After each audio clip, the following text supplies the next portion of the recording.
Hello, guys. Welcome and welcome and welcome to the Bedtime Stories with I'm Monty. So, basically, today, what I'm going to do is I'm going to read a few bedtime stories that is like in Malaysia.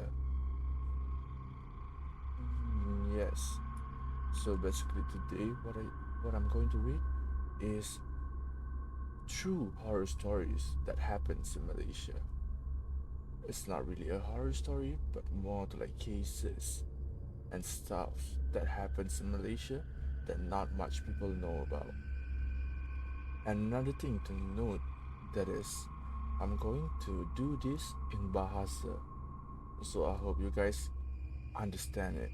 Understand.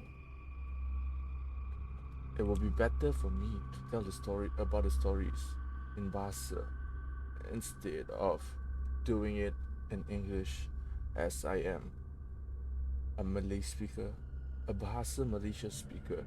So it would be better for me to trajectory the story over my own mother language. Alright, so without further ado, I'm going to tell you guys. So first, before starting the main course, we're gonna start with appetizer. The first one, I'm going to read 13 lokasi misteri dan berhantu yang paling seram di Malaysia. So, bagi korang yang suka mendengar dan membaca cerita hantu, anda berada di tempat yang betul. Aku akan senaraikan beberapa lokasi misteri dan berhantu yang seram di Malaysia. Kawasan dan rumah berhantu ini selalu dikaitkan dengan kejadian hitam yang pernah berlaku di tempat tersebut. Kejadian seperti pembunuhan, kematian, ilmu hitam pasti akan menjadi buah mulut masyarakat sekeliling, di mana korang punya jiran mungkin akan cerita tentang ini. Dan kebanyakan cerita yang berlaku di Malaysia adalah pembualan daripada mulut ke mulut. Dengan benda ini yang berlaku, ia akan menghasilkan suasana yang seram di sekitar kawasan. Pernah tak korang pergi ke tempat yang kawasan yang berhantu? Apa yang korang rasakan? Ataupun korang sendiri memasuki kawasan tersebut untuk mengetahui kisah seram di balik kediaman yang dikatakan berhantu, di mana korang sendiri pergi ghost hunting ataupun korang pergi saja-saja untuk menengok mereka.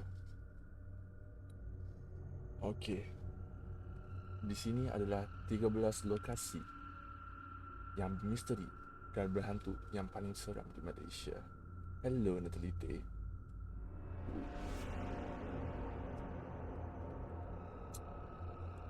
Alright.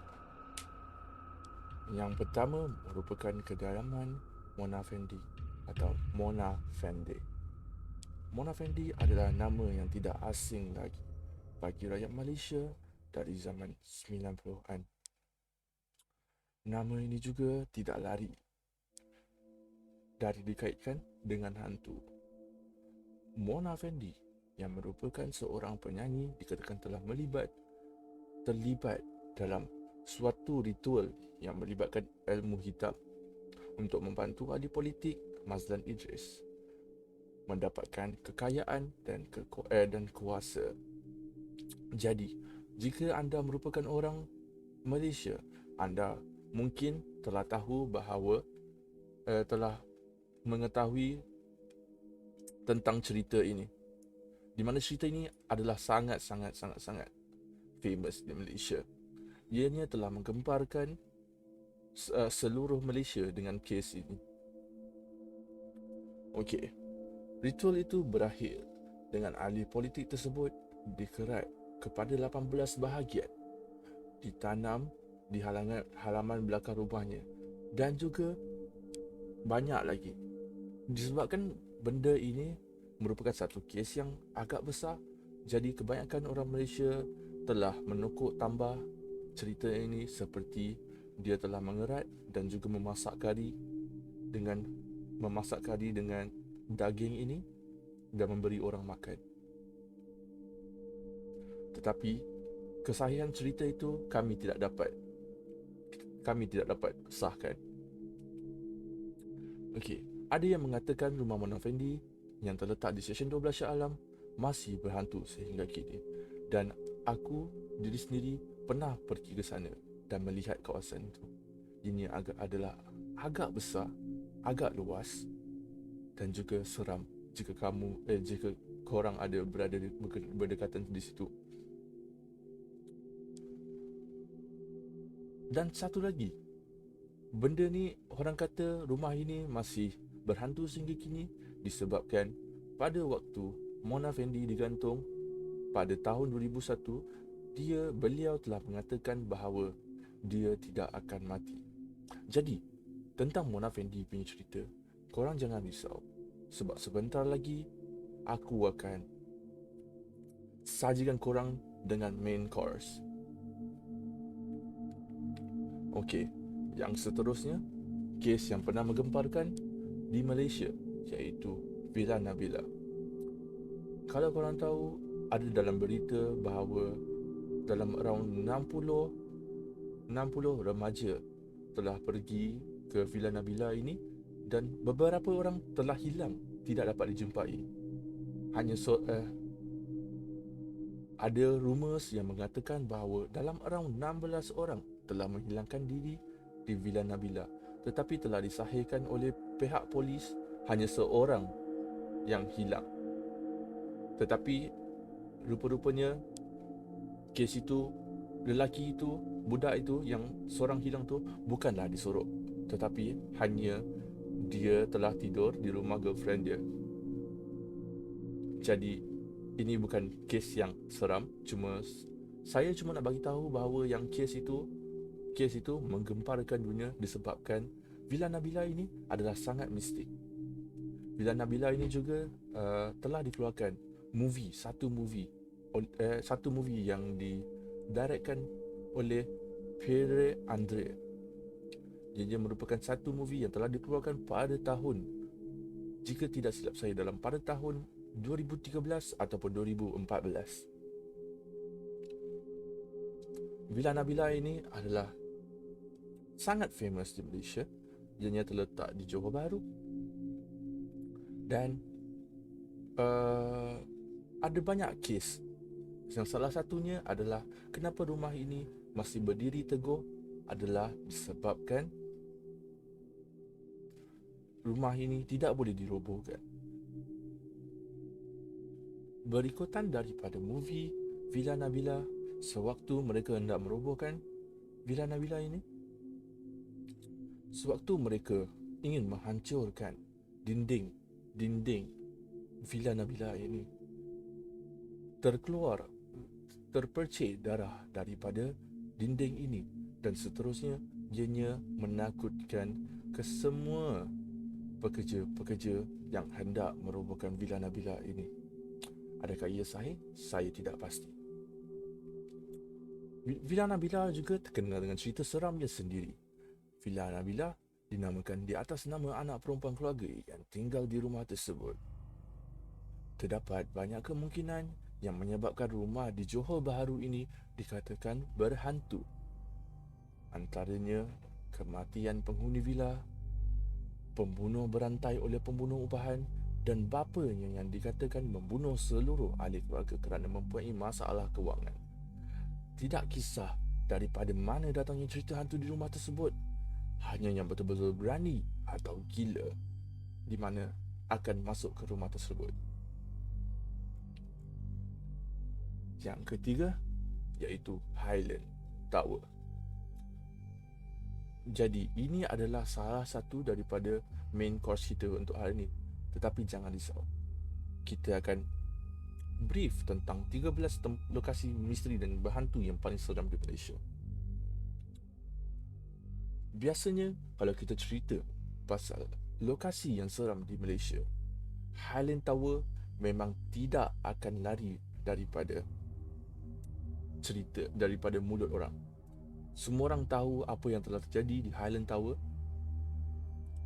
Bangunan yang terletak di Bukit Antarabangsa ini telah runtuh pada 1993 dan membunuh 48 orang. Bangunan ini dikatakan telah menjadi tempat tumpuan para pemburu hantu. Ada yang mengatakan pernah melihat jelmaan wanita tua dan bayi melintasi kawasan bangunan tinggal ini. Adakah ini hantu bayi berusia 8 bulan, nenek berusia 77 tahun yang meninggal dunia ketika runtuhan tersebut berlaku? Tiada siapa yang dapat mensahihkan cerita ini. Perancangan untuk merobohkan bangunan ini telah banyak kali diusulkan. Peliknya, ia tidak pernah terjadi.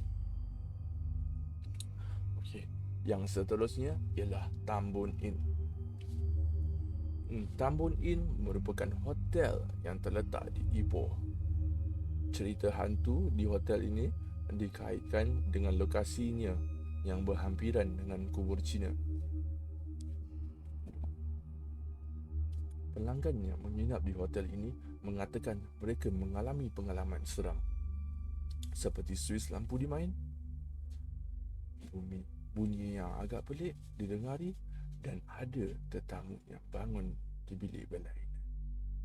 So maksudnya dia tidur di sini dan esoknya dia bangun bilik yang berlainan. Pernahkah anda melalui hotel tersebut? Nasihat aku, elakkan diri anda daripada hotel hantu ni seboleh mungkin. Seterusnya ialah 99 Mansion atau Caledonia House atau Byram Estate. Dikenali dengan 99 Mansion, Byram Estate dan juga Caledonia House, lokasi rumah berusia lebih daripada 150 tahun ini terletak di Pulau Pinang serta penuh dengan kisah pembunuhan dan ilmu hitam. Terdapat cerita yang mengatakan bahawa berlakunya pembunuhan terancang terhadap Suju kepada sebuah keluarga yang tinggal di 99 Mansion. Seluruh keluarga yang menetap di situ juga dikatakan dibunuh oleh tentera Jepun yang menceroboh ke Malaysia. Bangunan ini seterusnya dihuni oleh seorang doktor yang mengamalkan ilmu hitam yang mungkin telah meninggalkan segala hantu yang dimilikinya di bangunan tersebut dan menyebabkan bangunan tersebut bertambah seram. Okey, guys, yang seterusnya ialah Bukit Tungku. Bukit Tungku ini adalah sangat dekat dengan aku dan aku pernah melalui di situ. Aku boleh katakan suasana di sana memang amat seram. Aku boleh jamin di situ memang amat seram. Aku pernah pergi sana. Saya rasa time tu saya tersalah jalan, ataupun saya tengah ikut Waze and then Waze membawa saya ke tempat yang sepatutnya tidak saya lalui. Dikelilingi oleh rumah-rumah besar dan kebanyakan rumahnya adalah rumah yang ditinggalkan. Saya tidak pasti apa yang telah berlaku di sana, tetapi persekitarannya adalah sangat menyeramkan. Bukit Tungku ianya terletak di Kuala Lumpur, merupakan tempat tinggal bagi golongan atasan kerana harganya yang terlalu mahal. Rumah di Bukit Tungku juga pernah menjadi rumah yang termahal yang terjual di tahun 2020. Walaupun begitu, terdapat beberapa rumah yang dikatakan berhantu dan mempunyai sejarah hitam. Cerita hantu di Bukit Tungku dikaitkan dengan rumah penjajahan British yang dihantui oleh hantu wanita yang telah membunuh diri dan hantu misteri yang berkeliaran di kawasan tersebut pada waktu malam. Oh my god, I'm getting goosebumps. Let me just drink for a while. Let me just get hydrate.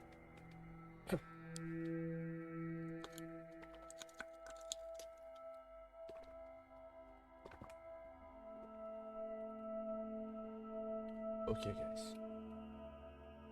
Seterusnya, banglo di Taman Tenaga Puchong. Banglo ini terletak di kawasan berbukit. Pemilik banglo ini dikatakan telah meninggalkan rumahnya dalam keadaan terbiar kerana terlihat satu kejadian yang menggerunkan. Terdapat beberapa versi ianya mengatakan telah berlaku pembunuhan yang melibatkan nyawa satu keluarga yang pernah berhutang kepada charity haram. Mereka yang berani memasuki bangunan ini mengatakan pernah ternampak lilin berwarna merah yang dikaitkan dengan pelbagai ritual. Jadi kalau korang tahu tentang ritual yang berkaitan dengan demons, korang pasti akan agak familiar dengan lilin. Yang seterusnya ialah Kelly's Castle.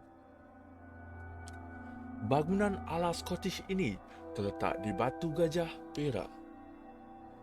Bangunan ini telah dibina oleh William Kelly Smith untuk isterinya Agnes dan 2 orang anaknya, Helen dan Anthony. Bangunan istana ini dibina untuk menunjukkan kejayaannya, tetapi disebabkan oleh masalah kekurangan wang, bangunan ini tidak berjaya disiapkan. Keadaan semakin buruk apabila William meninggal dunia di Lisbon pada usia 56 tahun. Keluarganya telah mengambil keputusan untuk menjual bangunan yang belum siap tersebut. Pemilik baru bangunan tersebut juga tidak mengambil sebarang tindakan terhadap bangunan yang dibelinya dan bangunan tersebut dibiarkan begitu saja. Jadi, apa yang korang nampak dekat bangunan Cadiz Castle itu adalah sama seperti yang pada waktu lalu. Aku tidak pasti bila bangunan ini disiapkan, tetapi ianya tidak diubah langsung. Semuanya masih original. Semasa penjajahan Jepun, bangunan istana itu telah digunakan sebagai tempat untuk menyiksa dan membunuh tahanan. Jadi, benda ini mungkin merupakan sebab-sebab kenapa tempat ini berhantu. Ada yang mengatakan pernah ternampak kelibat hantu yang berlegar di sekitar bangunan tersebut. Selain itu, tiada siapa yang pasti. Jadi, yang seterusnya adalah kalau korang, aku yakin yang kebanyakan daripada korang adalah sangat familiar dengan benda ini, dengan rumah ini, iaitu Rumah Berhantu Bukit Gasing, Rumah SG. Walaupun nama dia Rumah SG, tetapi tiada kena-mengena dengan negara Singapura. Nama SG diberi kerana di pagarnya terdapat tulisan S dan G yang besar. Nak tahu macam mana kau berada di lokasi yang tepat adalah dengan melihat dua buah kereta jenis Alfa Romeo dan Porsche yang dah terbiar lama. Cerita mengapa rumah ini berhantu masih menjadi misteri. Namun ada cerita yang mengatakan isteri kepada tuan rumah telah menuduh suaminya mempunyai hubungan sulit dengan perempuan simpanan dan telah membunuh perempuan tersebut. Manakala suaminya pula membunuh diri selepas mengetahui isterinya membunuh diri dengan menggantung dirinya sendiri. Terdapat juga cerita berkaitan dengan seorang pengamal ilmu hitam yang menjadikan tempat tersebut sebagai tempat menguji kekuatannya. Apa pun cerita yang anda dengar, janganlah masuk ke rumah berhantu ini, melainkan anda sendiri yang mahu mencari masalah. Jadi di situ, jika apa-apa yang terjadi kepada anda, ianya adalah semua atas tanggungjawab anda. Okey, yang seterusnya, Hotel Mandarin Pacific. Ada kabar angin yang mengatakan Hotel Mandarin Pacific yang terletak di tengah-tengah KL berhantu. Ramai juga yang mengatakan terdengar bunyi pintu dan kerusi bergerak pada waktu malam atau bunyi guli jatuh di atas lantai. Mengikut kepercayaan orang Melayu, bunyi ini bermakna tempat ini berhantu. Semua cerita ini dikatakan berpunca daripada bilik 1102.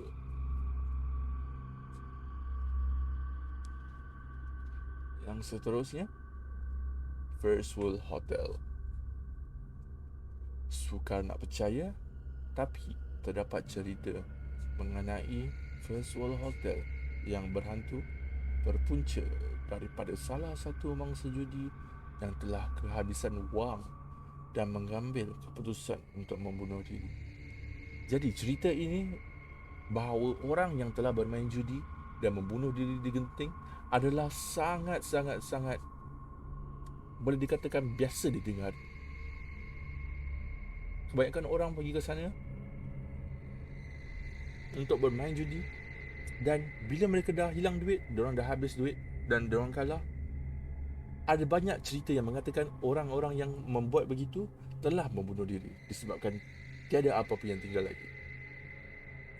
Buktinya, ada beberapa tetamu hotel yang tiba-tiba jatuh sakit, terbau kematian di setengah kawasan. Kematian adalah satu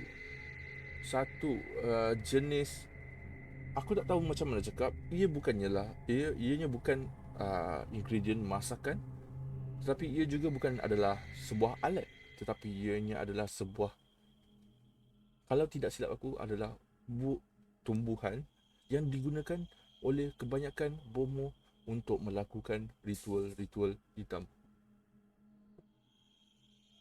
Jadi, namun bilik-bilik di hotel tersebut habis ditempah, tak kisah apa pun alasannya. Jadi kebanyakan orang yang selalu pergi ke Genting, anda mesti adalah sangat arif tentang cerita-cerita hantu di First World Hotel dan juga di apartment. Aku terlupa apa nama apartment tu. Uh, Biar aku ni jap ya.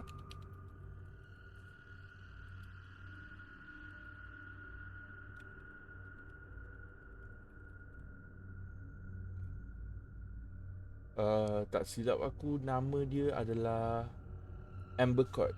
Yes, Amber Court.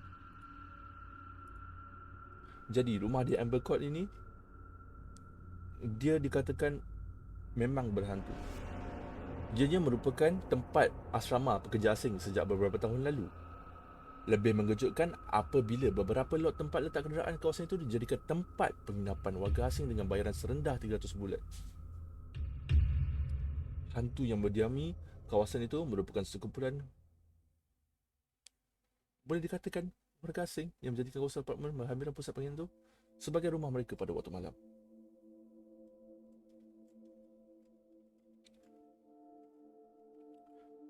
Jadi kebanyakan cerita yang mengatakan Amber Court ini adalah sangat seram dikatakan disebabkan di mana-mana saja bilik yang korang duduk, tak kisah, macam di Mandarin, di Mandarin Hotel Mandarin Pacific, di Hotel Mandarin Pacific ia merupakan bilik 1102. Tetapi di Amber Court ni dikatakan aku telah banyak membaca cerita hantu, terutama pada waktu lalu. Sewaktu aku, tidak silap aku, umur aku merupakan, sewaktu itu aku adalah form 3 dalam umur aku 15. Sewaktu itu aku adalah sangat curious. Aku sangat mahu tahu tentang cerita-cerita ini. Sewaktu aku baca, time aku baca diorang punya cerita, diorang mengatakan tidak kisah di mana bilik yang korang sewa, korang akan sering diganggu. Which is aku rasa agak menakutkan lah. Sekejap ya, bagi aku minum.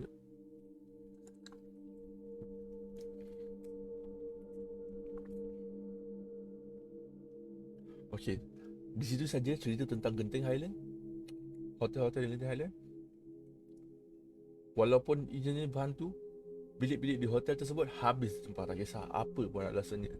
Mungkin disebabkan tiada tempat lain untuk duduk, mungkin juga disebabkan situ saja paling murah. Kita tidak tahu. Seterusnya ialah Mimaland. Aku juga akan menceritakan tentang Mimaland di main course aku, jadi jangan risau. So, sebelum Sunway Lagoon dan Lost World of Tambun popular, kita pernah ada Mimaland. Sukar nak percaya yang suatu ketika dahulu, Mimaland yang terletak di Gombak adalah taman tema air yang paling hebat pernah dibina di Malaysia. Ia merupakan taman tema yang terbesar di Malaysia pada waktu itu. Gombak juga adalah sangat dekat dengan di mana aku duduk. Masalah Mimaland bermula dengan kematian pelancong dari Singapura yang berumur 27 tahun. Kematiannya berpunca daripada apan gelongsong dan beberapa masalah keselamatan yang menyusul. Terdapat rancangan untuk menghidupkan semula Mimaland, masih gagal. Kami tidak pasti dan kami tidak mendengar cerita orang terlihat hantu di sini. Namun berjalan di sekitar ini pastinya membuatkan bulu roma anda berdiri. Sebaik boleh anda cuba elakkan. Yang terakhir merupakan Banglo Jalan Turi.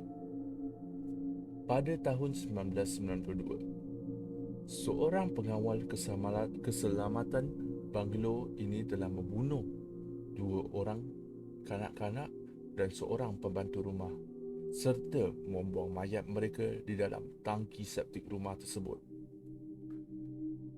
Korang pasti tahu apa itu tangki septik kan?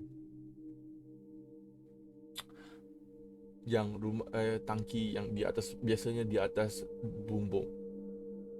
Ada beberapa orang yang melalui jalan turi Taman Bukit Bandaraya telah terlihat satu susuk tubuh budak yang melihat keluar di satu banglo terbiar. Banglo jalan turi ini sekarang telah dirobohkan. Tapi siapa yang tahu apa yang masih menghantui kawasan tersebut? Jadi, itu saja cerita 13 appetizer yang aku telah hidangkan untuk korang. Jadi, sekarang kita akan bergerak ke main course.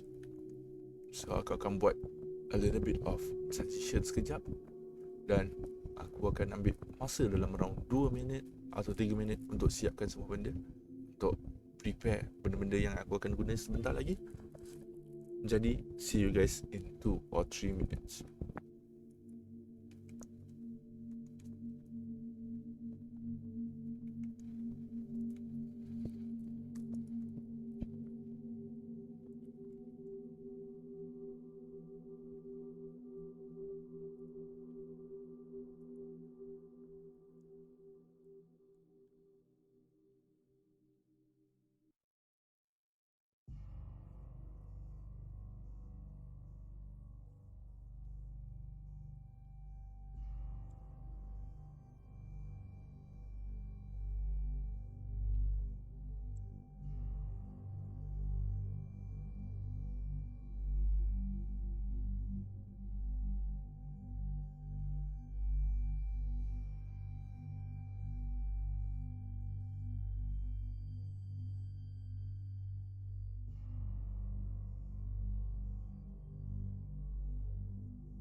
Okay guys, kembali lagi dengan cerita-cerita yang telah berlaku di Malaysia.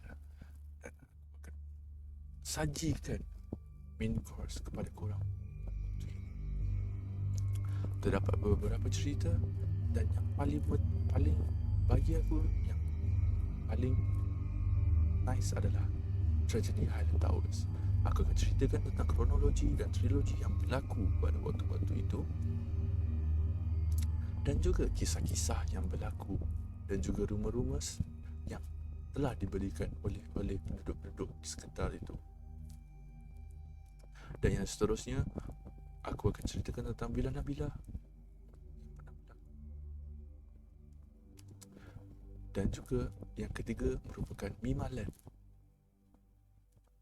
Mimaland iaitu tempat taman tema air yang paling agak famous di Malaysia ya, pada waktu 1974 atau 1975 tak silap aku pada waktu itu. Dan aku masih belum lahir pada waktu itu. Seterusnya, cerita tentang Mona Fendi dan kes kronologi yang berlaku tentang Mona Fendi dan juga rumor-rumor yang berlaku. Dan seterusnya, yang terakhir merupakan penjara Pudu. Dan jika mempunyai masa, aku akan teruskan dengan cerita Kelly's Castle. Dan juga aku juga mempunyai satu gambar di mana yang telah tertangkap dua merpati sejauh ni ataupun orang yang baru berkahwin, dan gambar mereka terselit gambar yang tidak diingini. Okey, mari kita mulakan dengan first tragedi Highland Tower. Okey, tragedi Highland Towers merupakan tragedi runtuhan satu daripada 3 blok kondominium di Taman Hillview, Pulau Kelang, Selangor pada 11 Disember 1993. Dan pada waktu ini, aku juga belum dilahirkan di dunia. Tragedi tersebut adalah satu-satunya tragedi bangunan runtuh yang pertama dan terburuk setelah Malaysia mencapai kemerdekaan. Seramai 48 orang terkorban dalam tragedi yang menyayat hati ini. Highland Towers merupakan 3 blok pasar budi 12 tingkat yang dinamakan Blok 1, Blok 2 dan Blok 3. Setakat masa 2019 tahun ini, dua bangunan ini dalam proses perobohan.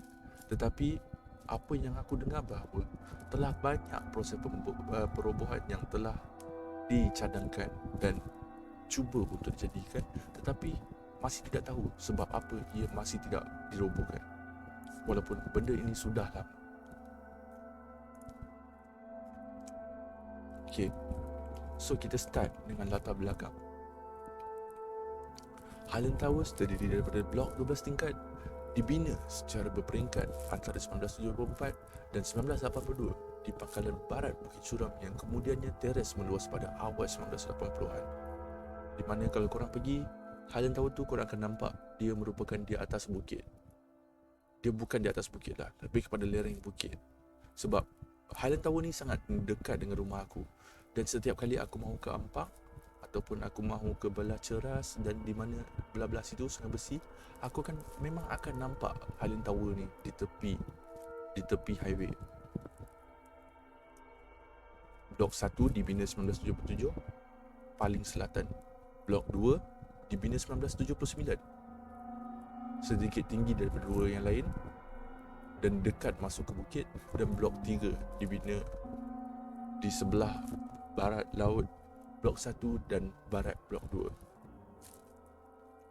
Sebuah kolam renang terletak di antara barat laut blok 2 dan timur laut belakang blok 3. Blok 1 runtuh selepas 10 hari hujan berterusan, bawa kepada tanah runtuh selepas tembok penahan di belakang tempat letak kereta menara gagal.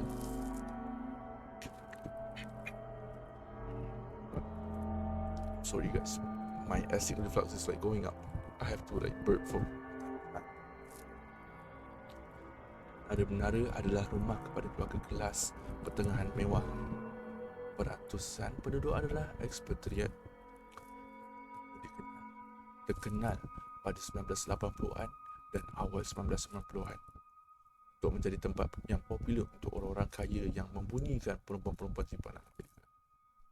Jadi mungkin ini juga adalah sebab mengapa Highland Tower roboh. Jadi benda yang pelik tentang Highland Tower ini yang roboh ialah ianya tidak jatuh crumble ke bawah, di mana kalau korang pernah tengok video-video yang dia merobohkan sebuah bangunan, ianya akan meroboh daripada atas ke bawah. Dia akan jatuh macam ni, dia akan pecah dan seluruh struktur itu akan jatuh ke bawah. Tetapi apa yang pelik tentang Highland Tower ini ialah ia roboh menyembah bumi. Di mana ia roboh seperti ini, berdiri tegak, ianya meroboh seperti ini dan bukan seperti ini. Ada cerita-cerita tentang benda ini, tetapi aku akan teruskan dengan kronologi dulu dan aku akan ceritakan tentang cerita apa ianya merupakan perbualan mulut ke mulut, tetapi aku rasa benda ini adalah agak menarik. Kenapa walaupun cerita ini adalah cerita hanya mungkin cerita dongeng, tetapi kita tak tahu. Okey. So, pelbagai pihak melakukan kajian terhadap tanah runtuh, khususnya untuk tempat ini, bukit antarabangsa yang melibatkan Highland Towers. So, sebab cara Highland Tower roboh adalah sangat-sangat pelik. Okey, jika kalau korang lihat dekat sini, adakah korang boleh nampak aku punya mouse? Aku harap korang boleh nampak aku punya mouse. Sekejap ya, bagi aku try. Properties, capture cursor. Okey, aku rasa korang boleh nampak. Jika korang lihat ke sini, jadi sewaktu hujan tu berlaku, air itu telah mengalir daripada atas bukit ini. Ianya jatuh kepada sini dan seterusnya meresap ke dalam tanah. Disebabkan hujan yang lama selama 10 hari itu, di tanah telah ternampak banyak retakan-retakan di dalam tanah. Jadi dekat bawah ni terlampau banyak air yang terkumpul. Ianya terus pergi ke bawah ini, di mana di sini ia merupakan adalah benteng-benteng dan juga besi-besi yang menghalang air ini daripada pergi terus ke bawah. Di sini telah ternampak apa ayat tu ya? Biar aku fikir sekejap. Jadi ternampak satu lopak air yang agak besar di belakang blok 1. Dan di sini merupakan tanah-tanahnya telah lembap dan sangat lembik. Jadi air-air ini telah turun ke bawah di dalam tanah dan seterusnya melanggar tiang-tiang yang berada di sini. Jikalau anda lihat di sini, ini merupakan 4 tiang dan juga ini adalah tiang yang menyokong kedudukan Highland Tower itu. Jadi bila air itu terus-menerus menekan kepada tiang-tiang ini, tiang-tiang ini pun telah pecah dan terus meruntuhkan bangunan Highland Tower ini. Hydrate, terima kasih untuk hydrate. Saya akan menghydrate sekarang.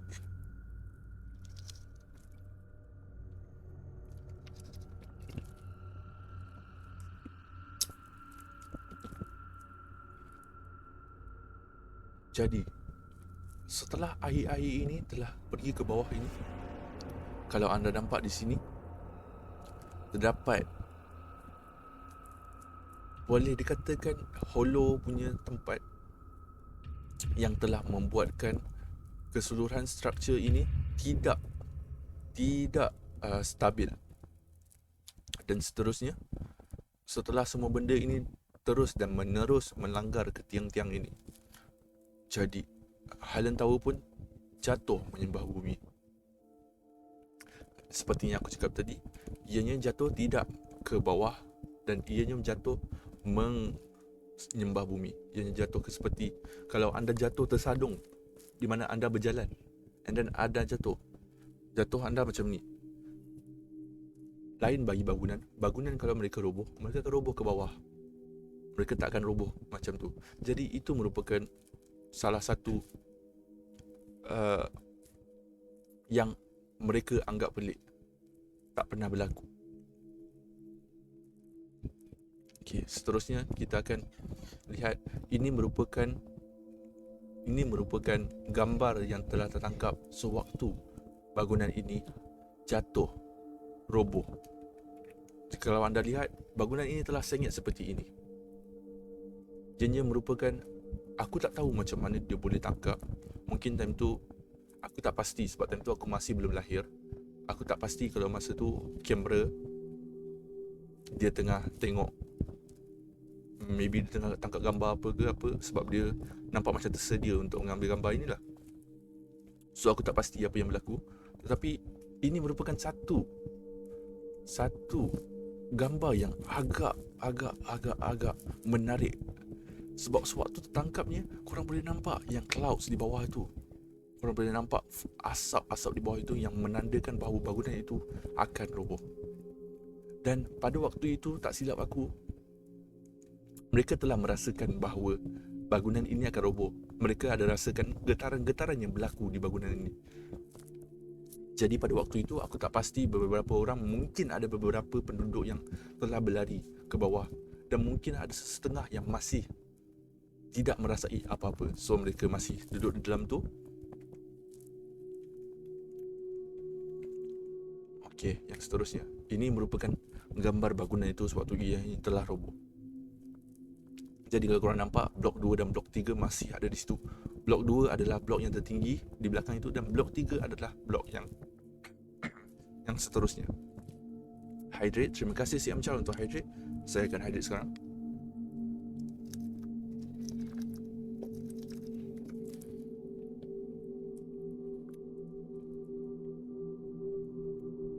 Pada waktu itu, benda ini telah menggegarkan seluruh dunia.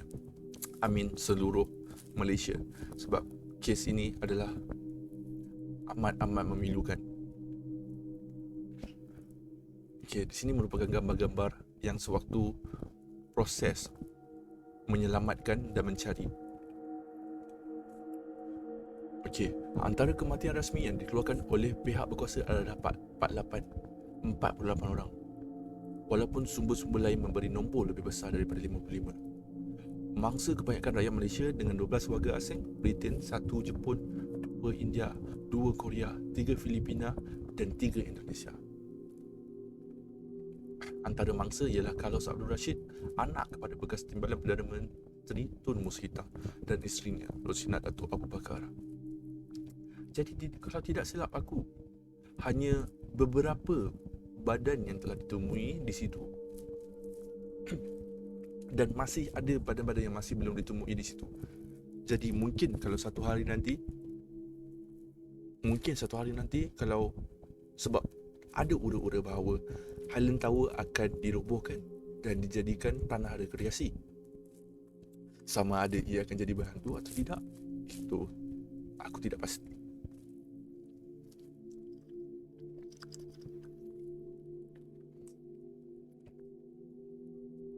Jadi ada list-list dia, tetapi aku macam tidak. Aku rasa ianya terlampau panjang untuk aku bacakan seorang-seorang nama lah. Antara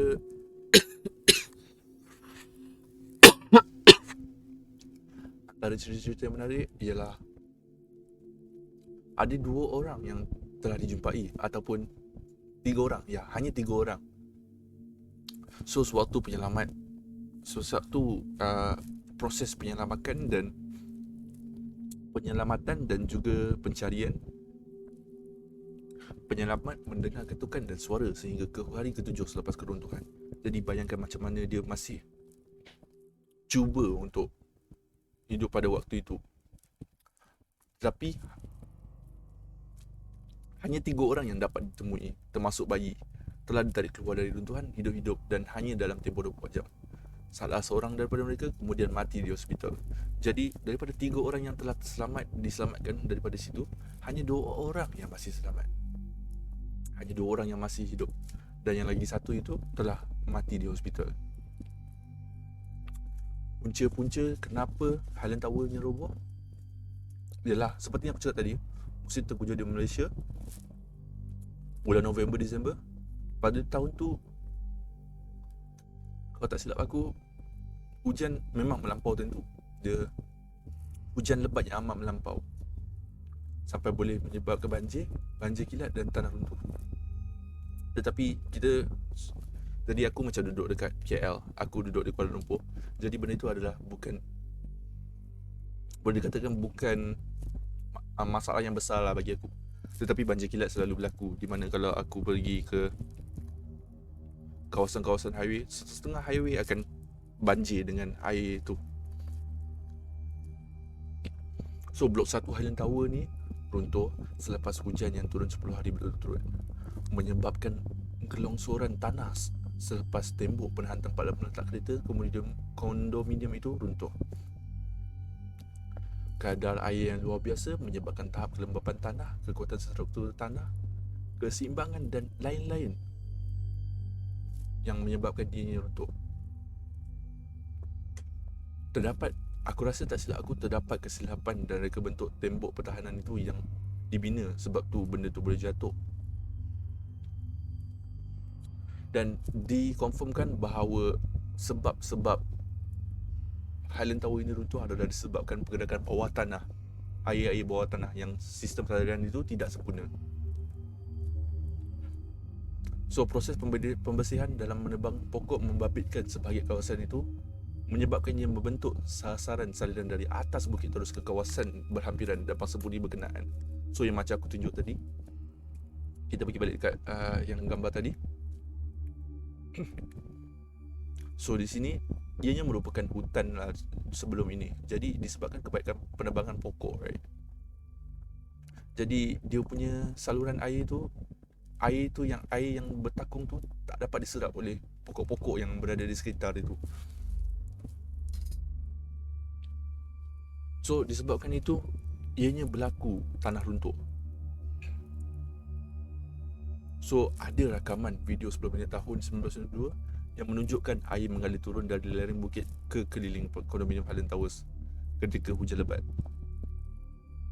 Air yang banyak daripada lereng bukit itu menuju ke arah blok C kondominium, dan tingkat paling bawah tempat letak kereta, blok itu telah dibanjiri tanah lumpur. So kat bawah tu memang dia ni lah. Okay, tak apa, sekejap.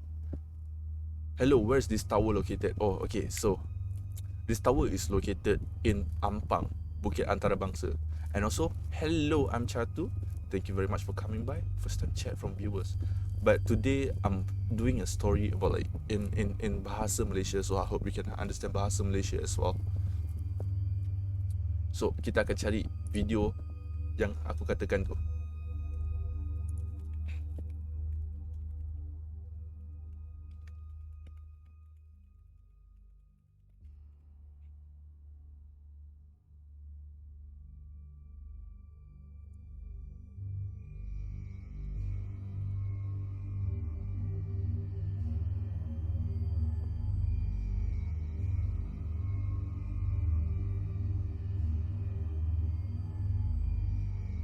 Aku tak dapat jumpa video tu, tapi mungkin ini adalah benda yang agak sama.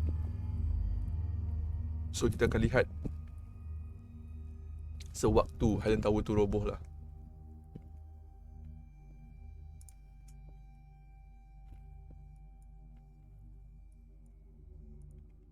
Okay, sekejap ya. Bagi aku masa a little bit. Okay, telah jumpa. Ini merupakan satu cerita yang satu dokumentari yang dibuat daripada History Channel, if aku tidak silap lah. Kalau aku tidak silap, I heard that many people pass away from this tower falling. Yes, it's correct. It's around 55 people, but the only confirmed number is 48. But it was says that only 3 has been found, so maybe the remains is still under there. Okay, jadi kita akan ya. Ini merupakan Highland Tower.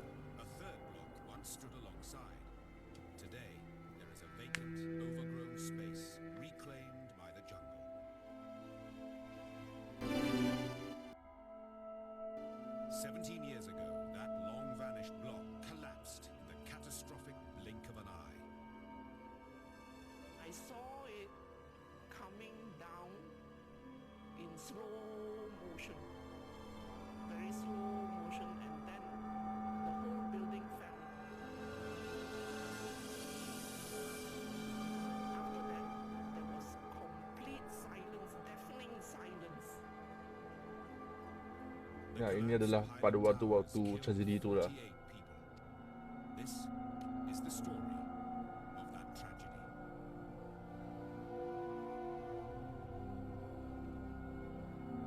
So aku akan stop lagu ini kejap. In 1993, Highland Towers is tucked away in a green oasis on the east side of Kuala Lumpur, Malaysia's capital, and offers its residents magnificent views of the city. It was a lovely place to live. Is it cooling? So aku akan skip dekat waktu yang ni, kita ni. In one, joined together by a central service core. Dia ada video yang tunjuk yang time tu waktu tu. Yeah, I think it's around this time. But the day soon begins to clear. It's a welcome reprieve. But out of sight, just beneath the steep slope behind the towers, something is happening that will bring tragedy and shatter lives. Teenager Sasha Bashir is attending a dance class on the other side of the city. Just before I left the house in the morning, I looked back over my shoulder and I remember thinking, I just having this strange, feeling that, I wasn't really going to see it like this again. Inside Block 1, a number of families went about changed forever. Aku akan cepatkan sikit. So aku akan banyak lagi cerita tentang cerita yang ada. Ya, this is sewaktu ni. Airnya memang deras pada waktu itu.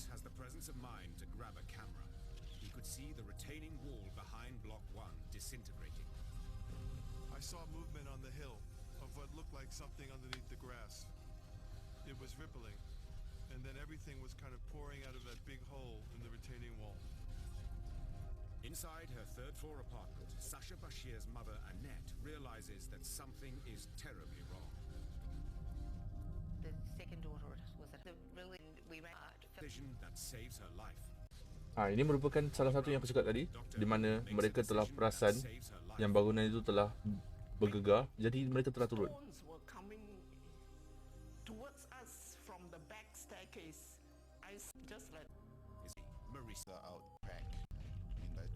Okay, ini merupakan crack-crack yang telah berlaku di sana.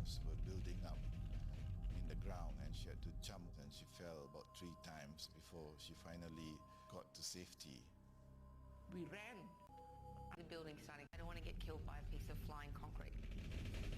Bruce Mitchell is still snapping away from Block 2. I was stunned because the building started to move. It was just gliding. And all of a sudden, there was a low snapping noise and then the building started to topple. Ya, di sini adalah waktu yang aku mengatakan bahawa bangunan itu jatuh menyembah bumi dan juga bukan jatuh crumbling ke bawah. The residents who had miraculously escaped now watched the final moments of Block 1. As it hit the ground, this big cloud of dust suddenly just took over the place, took over. Goes from the sound of This earthquake is Me personally, my brother. Okey. Tak apa. Kita akan sambung balik dengan cerita yang kita akan cakap tadi.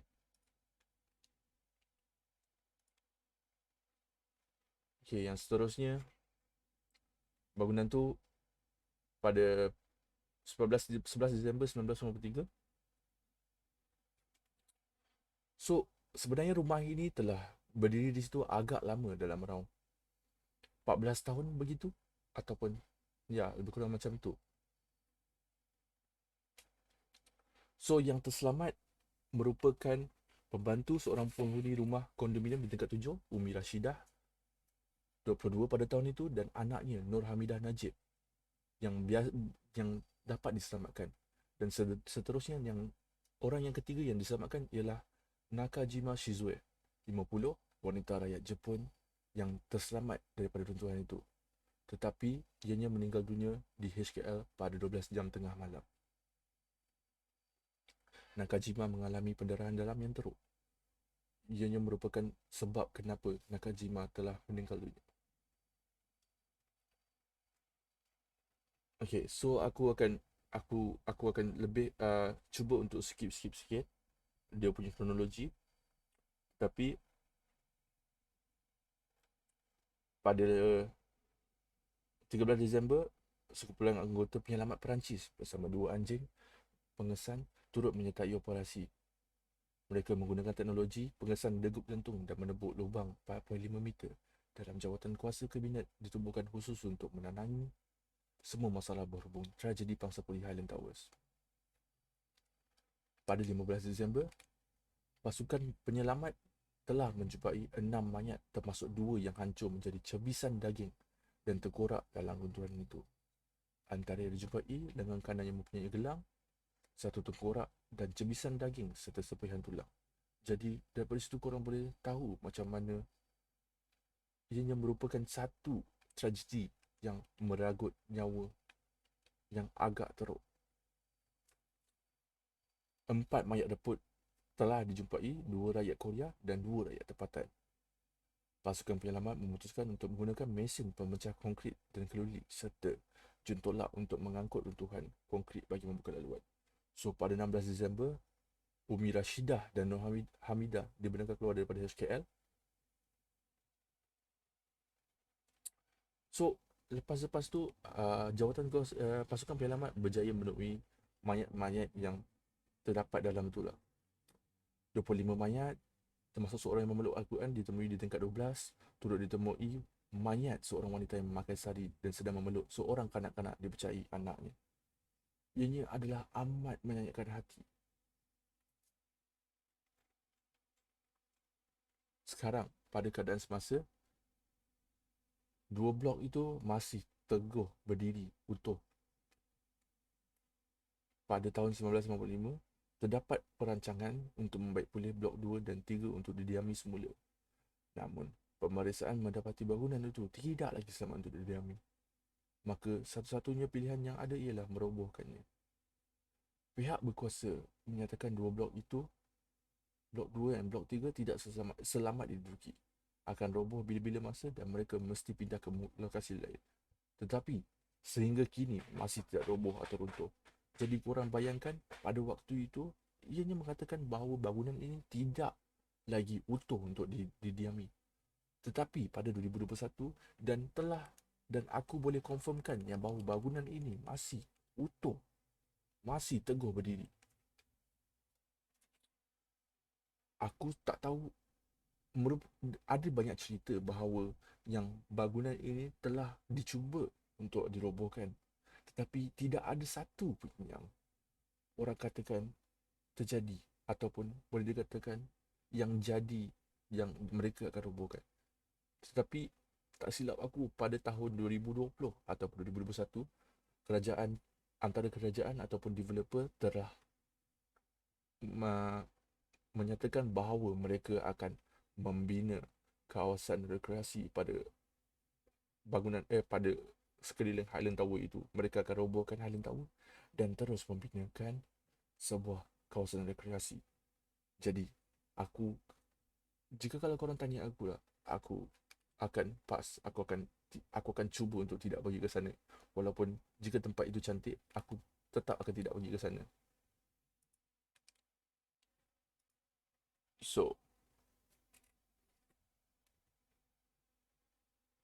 So benda ni masih tidak roboh atau runtuh. Highland Tower tak ada orang yang duduk lagi. Ianya dibiarkan. So dekat sekeliling Highland Tower tu ditumbuhi semak samun dan menjadi mangsa sasaran laku musnah. Jadi banyak penjenayah dan juga tahi dadah yang duduk di sini. Okey. Seterusnya,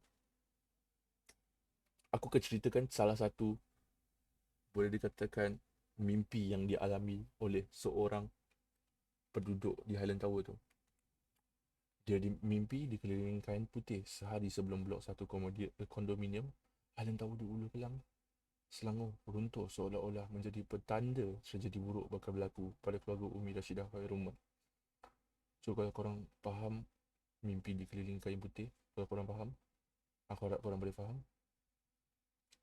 So kembali kepada detik tragis 2-3 tahun lalu, Umi Rashidah yang merupakan pembantu rumah ketika itu berkata pada hari kejadian 11 Disember 1923, beliau baru selesai menyiapkan makanan kepada anaknya yang baru berusia 18 bulan di tingkat 7 kondominium mewah tersebut. So after dia dah bagi makan, dia biar anak dia duduk di ruang tamu manakala dia bersiap untuk solat Zuhur. Semasa nak ke bilik air, waktu itulah dia terdengar bunyi kuat dari luar. Apa yang saya lihat di luar, dia mengatakan apa yang dia lihat di luar menakutkan dia. Dia lihat bukit berhampiran mulai runtuh. Batu-batu dari atas bukit berhampiran blok kediaman juga bergolek ke tempat parking kereta. So dalam keadaan cemas tu, dia terus bergegas mendapatkan anak dia dan terus menghubungi majikan dia, Susentan. Katanya ketika menceritakan pengalamannya kepada pemberita dan sesi wawancara khas bersama Jabatan Bomba, katanya pada masa itu, blok kediaman yang didiaminya mulai bergegar. Di sini di mana aku katakan yang earlier on, ada orang yang merasakan blok itu bergegar dan bergegas turun bawah. So, dekat situ suasana memang hingar bingar. Semua orang memang berjerit, semua orang tengah takut. Malangnya sebelum dia sempat keluar daripada pintu rumah, bangunan ini dah runtuh, dah hempap dia sehingga dia tak sedar diri. Nasib baik budak tu nangis dan mengejut balik dia. So aku tak tahu macam mana dia boleh dapat tenaga untuk still menjerit minta tolong ni. Sebab sewaktu dia di bawah tu, dia dah menyusulkan anak dia 3 jam di bawah timbunan batu tersebut. Sementara itu, menceritakan pengalamannya dalam keadaan sebab. Beliau mengetahui kisah berkenaan ketika berusia 7 tahun. Setelah mengetahui kisah itu, dia berusaha mencari maklumat kejadian di laman sosial sehinggalah dia diberitahu ada pihak dari Malaysia yang ingin bertemu dia. So dekat sinilah dia bagi tahu dekat titik pertemuan dia dengan pihak yang telah menyelamatkan dia. So baru-baru ni dia ada jumpa dengan penyelamat dia. Dia berasa syukur dan terima kasih kepada semua pihak yang terlibat dalam operasi menyelamatkan tragedi itu. Okey, di sini adalah permulaan di mana aku akan ceritakan tentang cerita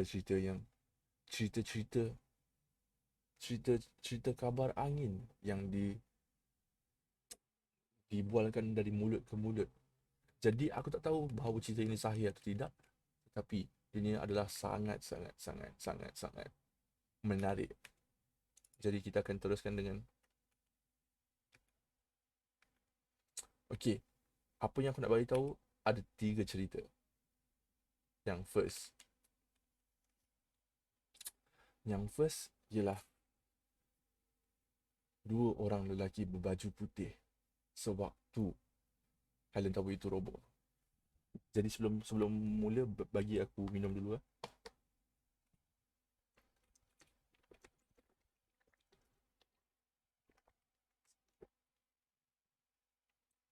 Jadi sebelum robohnya menara Highland Tower ini, terdapat seorang saksi yang terselamat. Kisah ini sangat ganjil dan pelik. Saksi ini, dia mengatakan saksi ini merupakan seorang orang gaji, orang Indonesia yang bekerja dengan sebuah keluarga Melayu. Mereka duduk di blok yang lain. Saksi ini mengatakan bahawa dia ternampak dua orang lelaki berbaju putih sedang menolak bangunan itu. Sewaktu bangunan itu dia menolak dan mengguncang bangunan itu. Dia menolak dan juga mengguncang bangunan itu, dan bangunan itu terus start bergoncang, dan sewaktu itu dia nak roboh. Dia berani bersumpah bahawa yang dia nampak itu adalah benar. Sewaktu bangunan itu digoncang, dia mengatakan bahawa terdapat alunan bacaan Al-Quran, dan bangunan itu telah runtuh secara menyembah bumi, dan juga bukan pada cara yang normal, iaitu pecah sehingga ke bawah. Menurut kepada saksi tadi, dua orang berjubah putih ini adalah penyebab keruntuhan ini. Tetapi cerita ini aku tak dapat nak sahkan kerana hanyalah bualan daripada mulut ke mulut. Okey, seterusnya. Yang kedua. Alamak, gambar teksi ni pixel sangat ah. Aku harap kau boleh nampak ah. Pixelit sangat ni. Aku harap kau boleh nampak. Okey. Ada seorang pemandu teksi ini, dia bekerja dari pagi sampai ke malam. Sewaktu hendak balik ke rumah, dia lalu ke Taman Hillview. Taman Hillview merupakan tempat di mana bangunan Highland Tower ini terletak, iaitu Taman Hillview di Ambang. Tiba-tiba, sewaktu dia tengah lalu di Taman Hillview ini, dia ternampak seorang wanita yang tengah bersedih, tengah tahan teksi ini. Aku tak pasti macam mana dia nampak dia tengah bersedih. Tapi aku rasa korang pun faham macam mana kalau nampak orang tengah bersedih lah. Korang boleh nampak dari riak ekspresi dan lain-lain. So dia ni, disebabkan pemandu teksi ni pun macam kesian lah dengan orang ni kan. Pemandu teksi ni pun berhentilah. Dia macam kesian lah kan. Jadi pemandu ni dia berhenti. Dia cakap lah, tak apalah, macam ni, biar saya hantar awak balik ke rumah. Lepas tu tiba-tiba dalam 10 minit kemudian, dia teringat yang dekat Taman Hillview ni ada tanah runtuh. Tak ada siapa yang duduk di situ. Tak ada siapa yang dia benarkan duduk di situ pada waktu itu. Disebabkan semua orang tengah takut tentang tanah runtuh itu. Pemandu teksi ni pun, dia macam pelik lah kan. Dia macam curious. So dia start tanya perempuan ni. Dia tanya perempuan ni. Dia tanya, Cik masih duduk di sini ke? Tapi yang peliknya, perempuan itu hanya mendiamkan diri. Dia terus mendiamkan diri.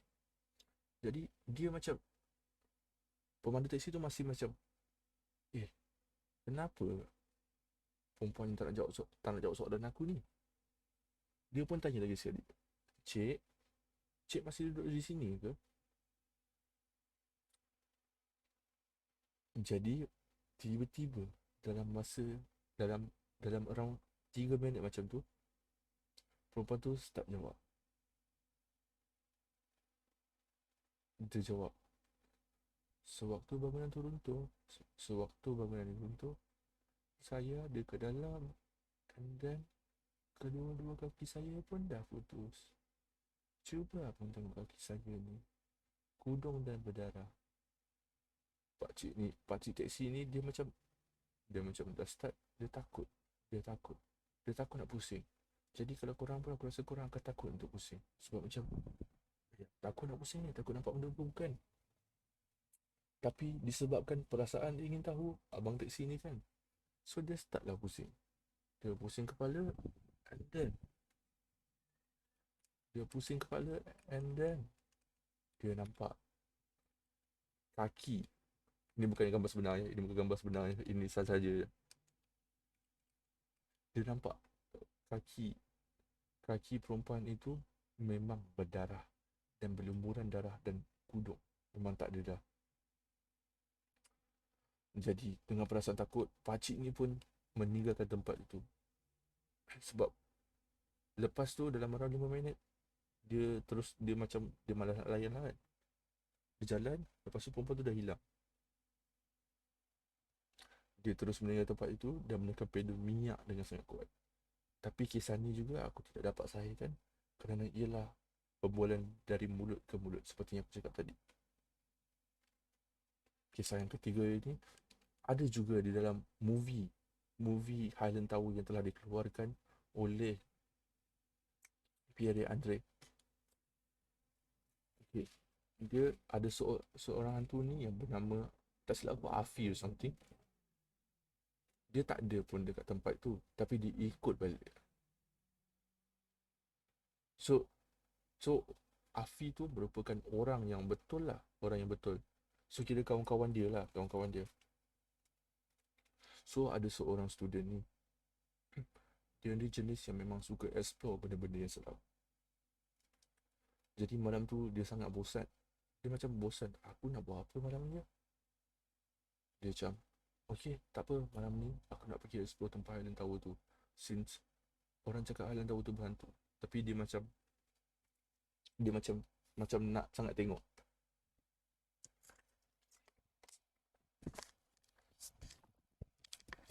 So cerita tentang Afiq ni, student ni kan, dia memang dah terbiasa pergi ke sana. Dia dah biasa pergi ke Highland Tower. Dah tak silap aku dah 2 kali dia dah pergi twice before, tapi tak jumpa apa-apa. So kali ketiga ini, dia mengatakan bahawa adalah satu penyesalan sebagai benda yang tidak diingin berlaku. Jadi pada hari itu, dia naik ke blok 2 dan blok 3. Sebab blok 1 dah runtuh, dia tak boleh naik. Sewaktu dia jalan ni, member dia paling belakang sekali berlari ke depan kerana dia terasa seperti dia curi sesuatu. So dia lari ke depan lah, dia duduk ke depan. So diorang ni masih lagi naik floor by floor, walaupun member dia dah rasa pelik, tapi tak ada apa-apa yang berlaku. So diorang pun turun sampai ke bawah. Sampai ke floor bawah tu, tiba-tiba diorang terdengar macam suara budak yang panggil, Mama. So mereka pun rasa tidak sedap hati. So diorang pun balik ke rumah sebab takut. Tapi time dia balik tu, dia tak rasa apa-apa pun. Sampailah 2 minggu seterusnya. Masa kawan-kawan dia semua dah balik dan dia tinggal seorang. So dia tinggal seorang, benda yang pelik berlaku. Pintu bilik dia diketuk sampai ke badan dia terus lemah. Sebab dia dah takut, dia pergi tidur ke rumah kawan dia. Kawan dia pula bagi tahu yang time dia datang tu, kawan dia nampak macam ada seorang perempuan datang. Macam ada, dia time yang dia datang tu, kawan dia bagi tahu dekat tingkap punya korang 2 orang. Ni kau seorang je. Sebab dia nampak macam ada susuk perempuan yang datang dekat tingkap dia. Dan student ni, dia ada seorang kawan dia yang macam senang nampak, which is kalau korang cakap sixth sense, tidak silap aku rasa sixth sense kot. Kawan dia bagi tahu dekat dia, yang kau tak sebenarnya, kau tahu tak, sebenarnya ada something yang dah ikut kau ni. And something tu adalah seorang perempuan yang duduk dekat Highland Tower tu. Dan kau kena pulangkan balik dia dekat Highland Tower tu. Hanya ada satu cara untuk kau pisahkan kau dan dia, di mana kau kena pergi balik tempat tu pada waktu yang sama, masa yang sama. So kawan dia dah marah ni. Dalam seminggu tu, diorang pergi balik ke Highland Tower. So waktu perjalanan ke sana tu, kereta diorang rasa sangat berat dan sangat lama. Sampai je ke Highland Tower tu, dia terpaksa cakap macam ni. Dia dengan nada yang takut dia memang rasa takut lah. Kalau aku takut, dia katakan aku memang akan takut. Dia kata, okay, sampai sini je, jom aku hantar kau balik.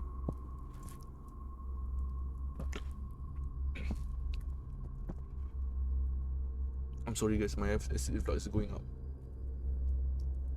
So mereka pun berjalan lah ke Highland Tower tu.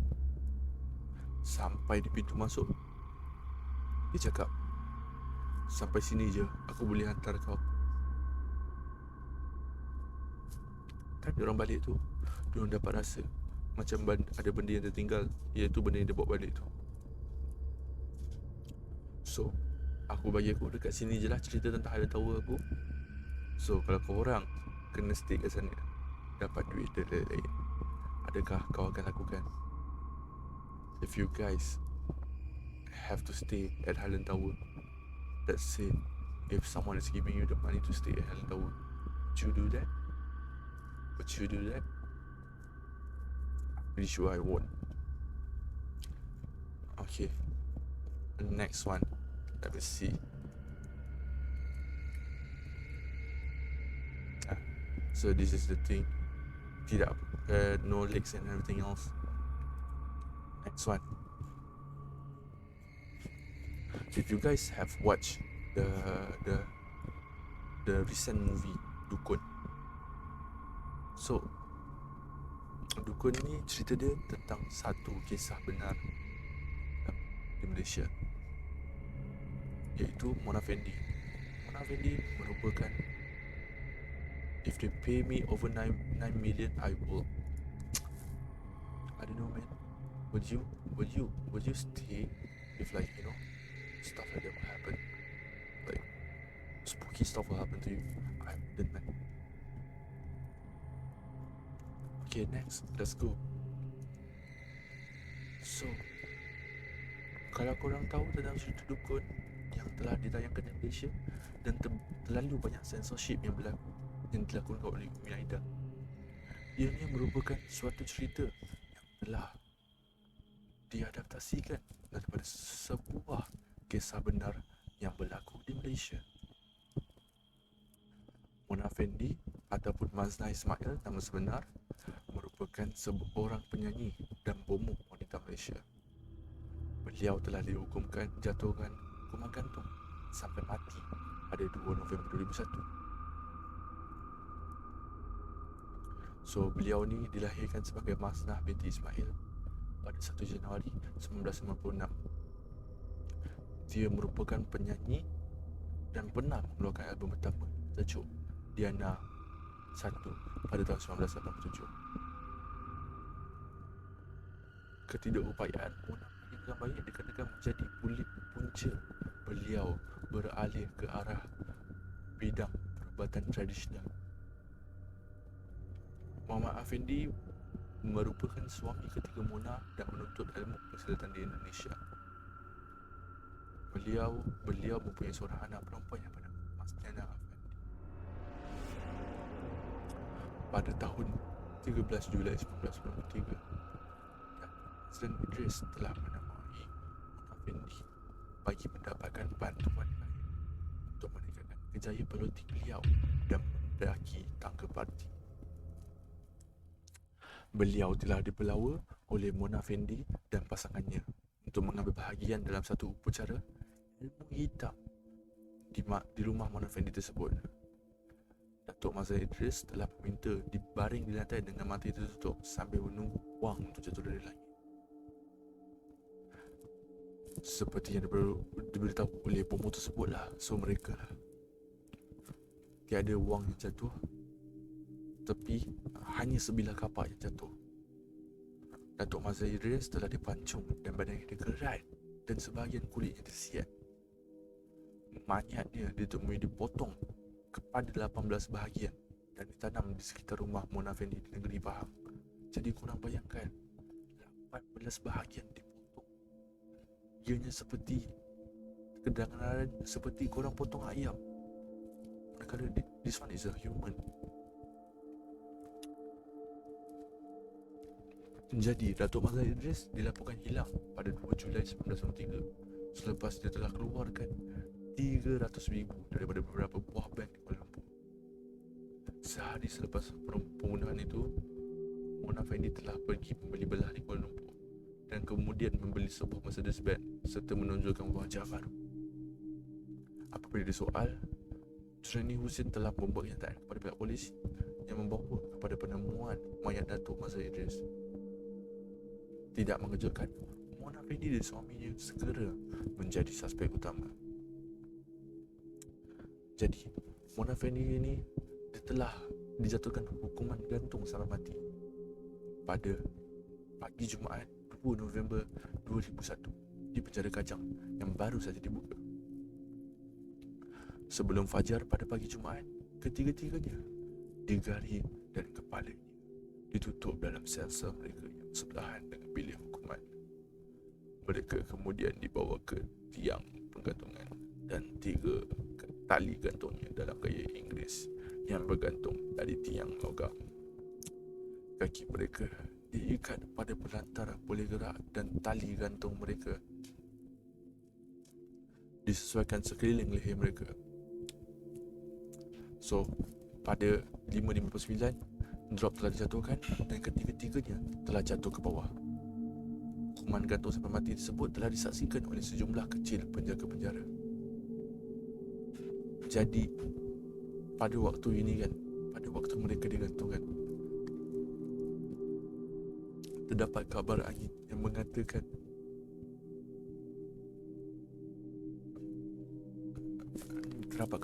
mengatakan ianya digantung dalam jangka masa yang panjang, iaitu bagi aku adalah agak tidak masuk akal. Tetapi ia cuma merupakan bualan dari mulut ke mulut, so aku tak dapat pastikan bahawa ianya benar atau tidak. Tetapi ada kabar angin yang mengatakan bahawa mereka telah digantung dan ianya mengambil masa yang lama untuk mereka mati.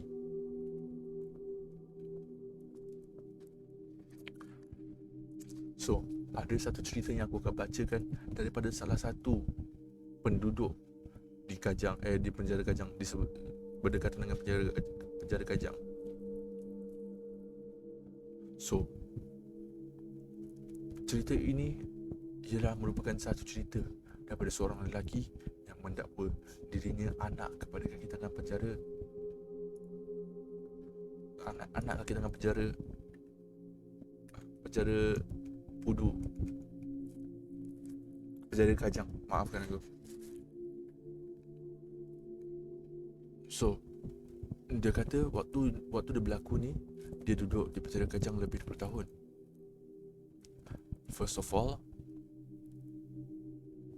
dia dikatakan apa yang terjadi semasa dan selepas digantung hanya dia sebagai penduduk penjara Kajang saja yang tahu, dan cerita ini tidak pernah tersebar di luar. Cerita ini bukan untuk mengaitkan, tetapi untuk netizen tahu apa yang tersebar pada selama ini hanya 50%. So, kita sesama mengimajinasikan kisah ini agar ia menghantui malam anda semua. Tak dinafikan, sepanjang di penjara dan sebelum hukuman gantung Mona, dia memang sangat pandai mengaji, solat tak tinggal. Namun itu semua reaksi biasa jika seorang banduan akhir jatuhkan hukuman gantung sampai mati. Hampir 90% BA, iaitu banduan akhir, semuanya begitu. Namun, di sekitar malamnya di dalam sel penjara tersebut, apa yang sering terjadi? Tiada siapa yang pernah tahu. Nak tahu? So, orang ni merupakan anak staff, so dia duduk situ dalam around 20 tahun.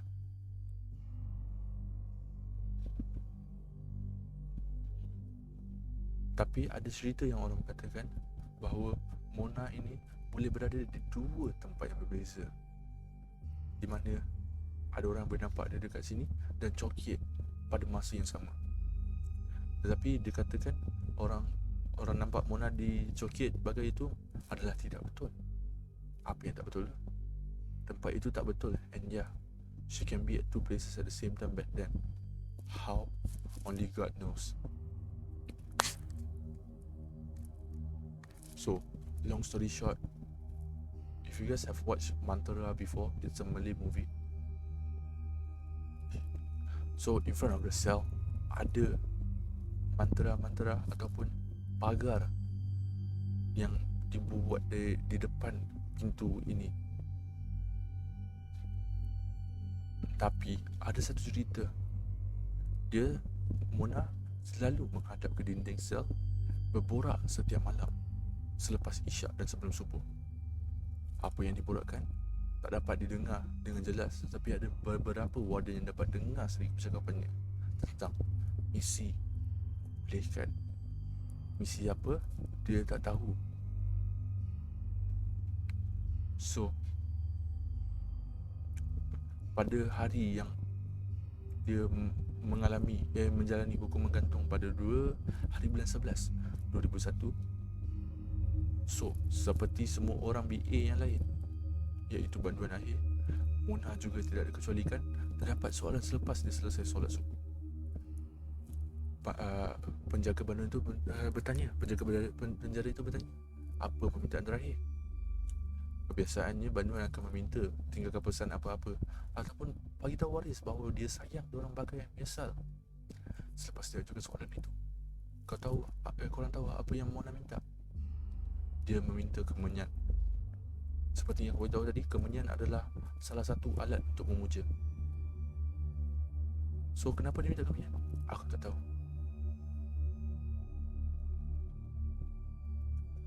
So dia cerita benda yang yang dia tahu melalui ayah dia atau jiran dia dan salah satu ustaz agama dia dekat Penjara Kajang. Sebab diorang sebahagian daripada badan yang ditugaskan untuk melaksanakan hukuman gantung. Dan berlangsunglah hukuman gantung. Nah, dengan sempurnanya, alhamdulillah, tiada apa yang pelik pun berlaku.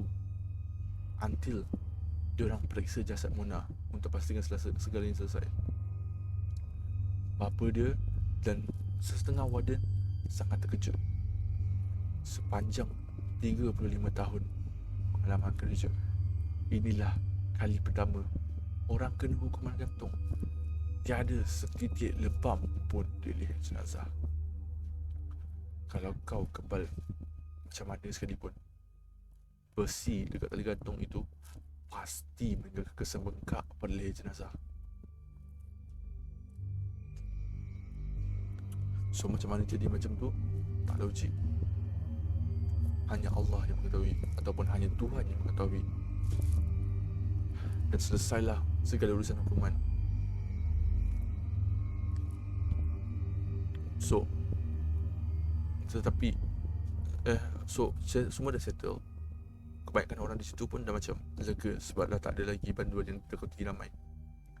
Sehinggalah malam pertama selepas dia digantung. Tempat yang dia duduki itu adalah Taman Wirajaya.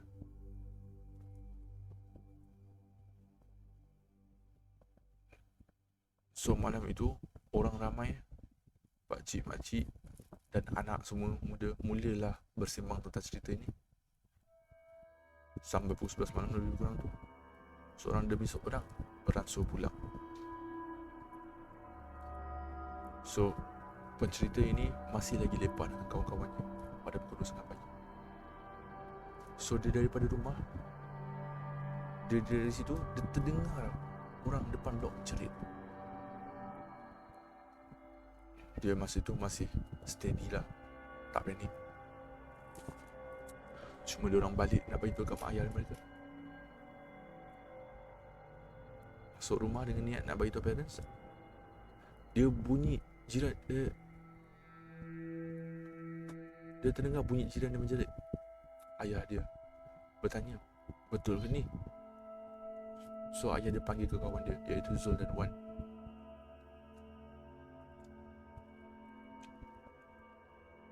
So dia pun tanya bapak dia kenapa bapak dia nak keluar. Bapak dia bercakap, Jal, tu rumah pakcik blok depan tu. Bini dia nampak Mona Fendi keluar dari tandas pergi dapur. Ni abang nak kita tengok kejap.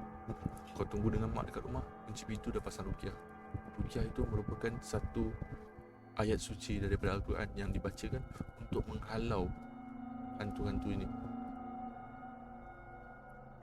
So dia pasang ruqyah, kejut akak dia dan ajak borak dekat beranda.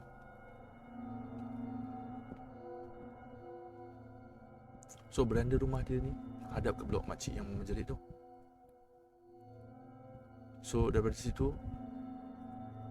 dia nampak benda terjadi. Bukan tak nak keluar pergi sana, tapi dia bagi kepada orang arif yang uruskan. Selang 10 minit kemudian dia nampak ayah dia, ustaz tu, dan 4-5 orang pakcik lain jalan kaki pergi rumah makcik yang menjerit tadi. Aku tak tahulah apa yang berlaku dan apa yang diorang buat. Tapi tak sampai 15 minit diorang berada dalam rumah tu. Dia dengar ada perempuan menjerit lagi. Kali ini rumah sebelah tangga makcik tadi. Aku tanya ayah. Dia tanya ayah dia, yang pakcik-pakcik yang duduk dekat first rumah makcik tadi pun keluar ke beranda dan tahu cerita dari mana. Memang waktu itu kuartus itu telah kecoh dan agak serabut.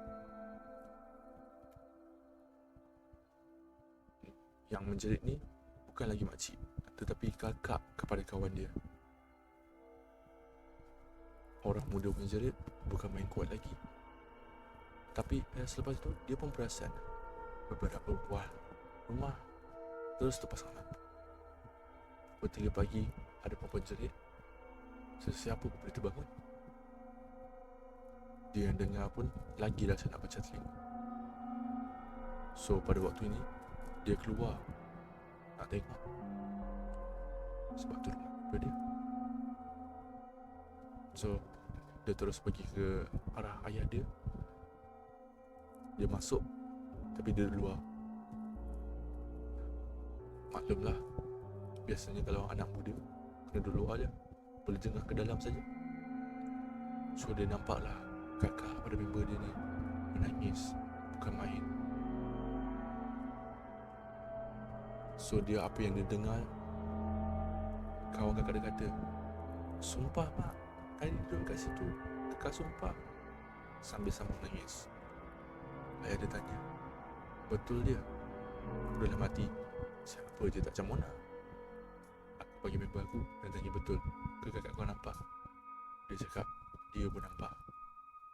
Member aku cakap, member dia cakap, dia duduk je. Lepas kakak dia bercerit, benda tu terus keluar ikut sliding door, hilang.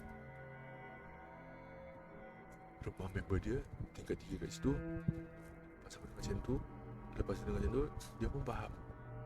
Terus masuk untuk meramaikan majlis. Bukan sebab takut, tapi sebab dia curious. Dia nak tengok.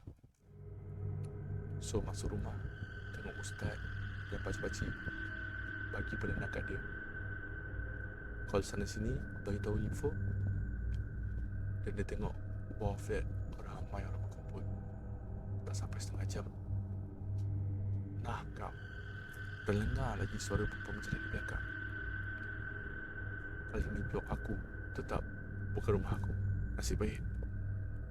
So huru-hara lah orang di bawah bagi rumah itu pula.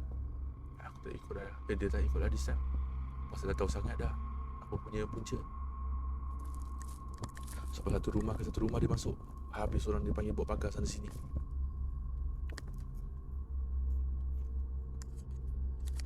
So setelah semuanya agak reda pagi tu, barulah ayah dia dan pakcik-pakcik lain kumpul untuk bersembang tentang mencari jalan penyelesaian. Namun masih buntu. Diorang cakap cukup setakat situ. Semua balik ke rumah masing-masing dengan harapan jinnya sudah berakhir. Huru-hara dia bukan setakat di situ saja. Habis sampai ke luar orang nampak ada orang pakcik tu sampai masuk longkang aksiden jalan straight. Bila dia tanya, "Kenapa kau boleh aksiden?" Dia nampak Mona jalan dekat tembok, gelabah di atas motor tadi. Jadi selama 3 hari setelah pengantungan Mona, tak tenang tidur penduduk di sana. Dan tetap dia gagahi. Habis segala usaha yang telah dilakukan untuk membendung dari berterusan, sampai malam ke-7 dan malam ke-8, dia tak berapa ingat. Dia ajak member dia tidur di rumah. Jadi waktu dia tengah tidur di rumah tu, pukul 2 pagi, member dia nak berak. Member dia nak melepaskan hajat. Jadi member dia boleh tegur, Dia tegur member dia. Dia tanya, Jal, siapa dia mandi dalam bilik air? Aku nak berak ni.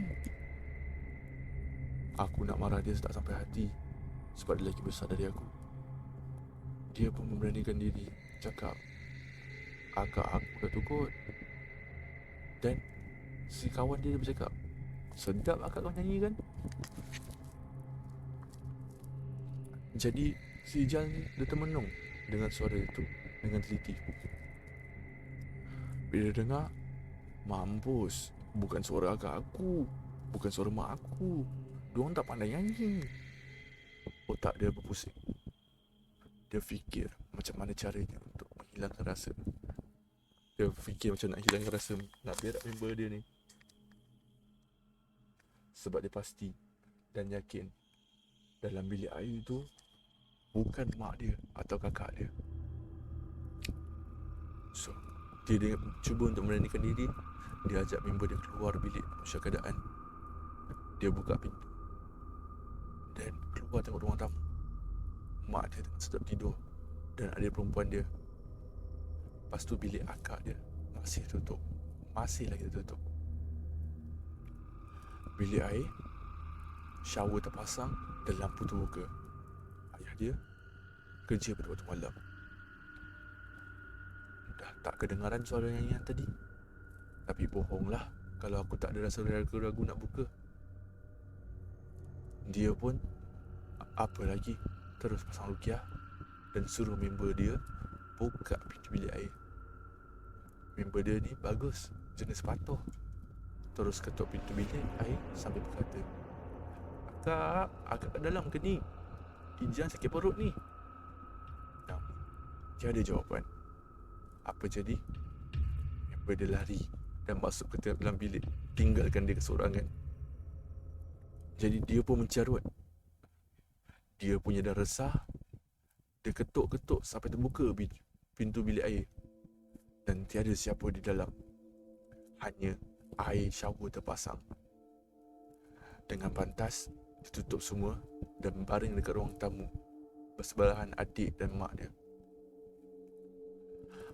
Baru 5 minit nak hilang kerasahan, dengan selambanya adik perempuan dia boleh terjaga dan terus duduk, pandang menghadap dinding serta berborak, sama seperti apa yang Mona lakukan. Ingat yang aku pernah beritahu korang apa yang Mona lakukan dalam sel? Itulah apa yang adik dia tengah buat. Dia jam. Dia kejut mak dia, tak nak bangun pula. Dia pun gagahi panggil, Dek, apa hal kau ni, Dek? Cakap dengan siapa? Dia tak layan. Masih berbisik dengan dinding. Dia pergi. Dia terus memanggil adik dia. Hingga akhirnya adik dia pusing dan pandang dia. Dia kata, perempuan tu cakap jam tu pusing laju bang. Mampus. Dia pusing kiri, kanan, tengok. Perempuan mana pula dah. Jadi dia pun berkata, merepek apa kau ni? Perempuan mana? Adik dia pun berkata, itu perempuan di kerusi itu. Dia kejut adik tadi, marah-marah dan cakap jam tu berpusing laju. Cepat sangat nak subuh, nanti dah tak ada masa dah. So, korang dapat tangkap apa yang bermain di fikiran dia pada masa itu. Dia terfikir yang marah adik dia tu dan suruh perlahankan jam supaya lambat sampai subuh. Sebab dia digantung pada waktu subuh, lepas waktu subuh. Dia tak ada idea. Dia tengok adik dia pun dah macam nak menangis muka, and still borak bisik-bisik dengan siapa entah.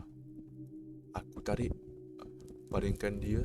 Dia tarik, dia baringkan sebelah mak dia. Adik dia baring. Tak sampai 10 saat, pintu bilik air aku berbunyi macam diorang tolak. Dia dongak kepala. Adik dia pun sama. And then ada perempuan keluar dari pintu bilik air. Dan adik dia terus cakap, perempuan tu lah cakap jam tu pusing laju tadi. And that thing terus pergi ke dapur. Dia kaku. Walaupun dia tak nampak rupa dengan jelas, namun dia yakin itu dia. Setelah semua yang berlaku kat tempat dia sehingga ke hari itu. Kali ni dia dah takut. Dia kejut mak dia dengan cara paksa masuk bilik, panggil member dia yang lainnya dan pergi dapur. Pintu dapur terbuka luas. Tak ada siapa pun di situ. Mak dia tanya, kau kenapa ngah? Dia suruh adik dia cerita kat mak dia. Selepas apa yang adik dia cakap, dia terus call penjara dan minta ayah dia balik ke rumah. Akak dia bangun apa-apa, terpinga-pinga, tak tahu apa-apa sampailah ayah dia balik ke rumah. Rumah flat lama, ada orang nampak Mona dalam rumah juga.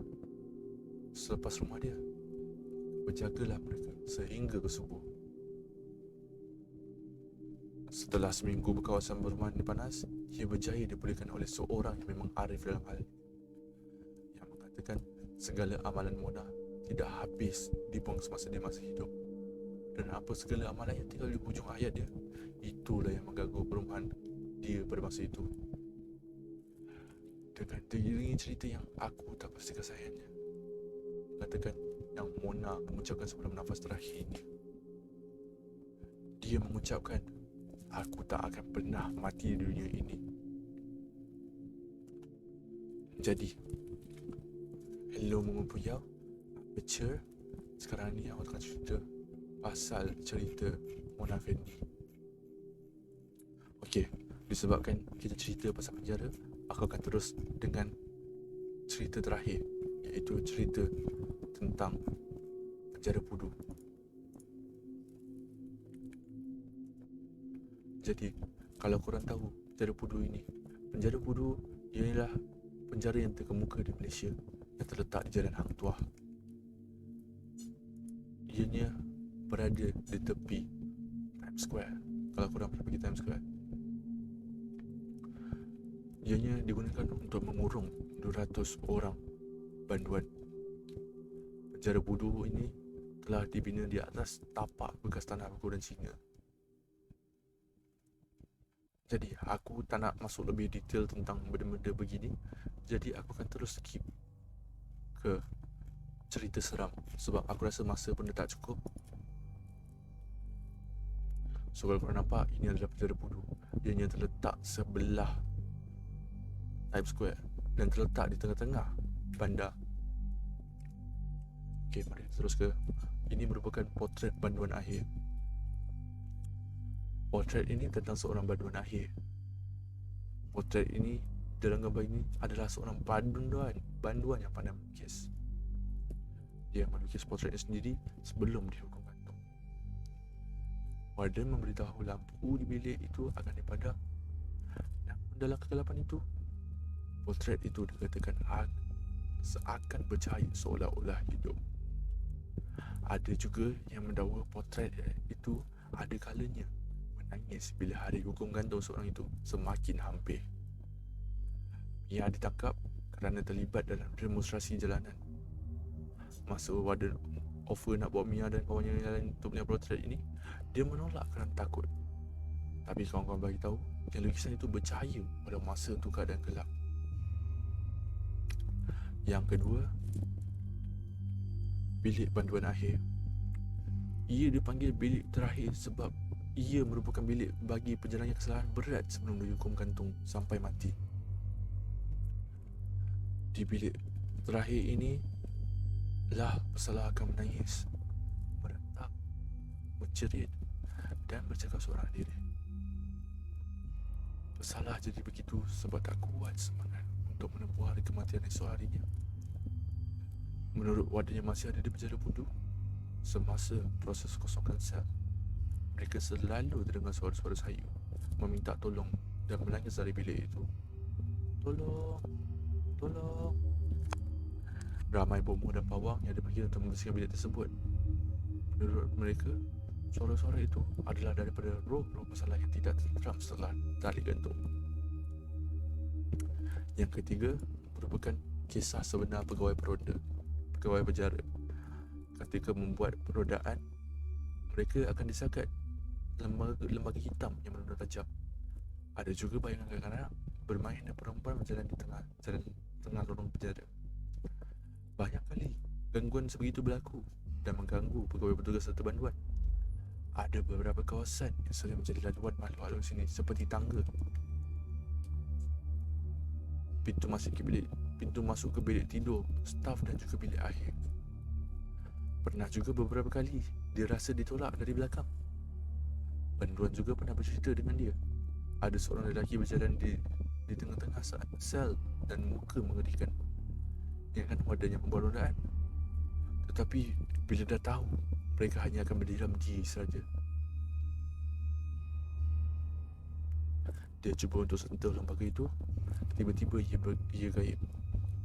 Dia berlari ke bilik pusat. Dia melihat muka pucat. Mukanya adalah sangat pucat.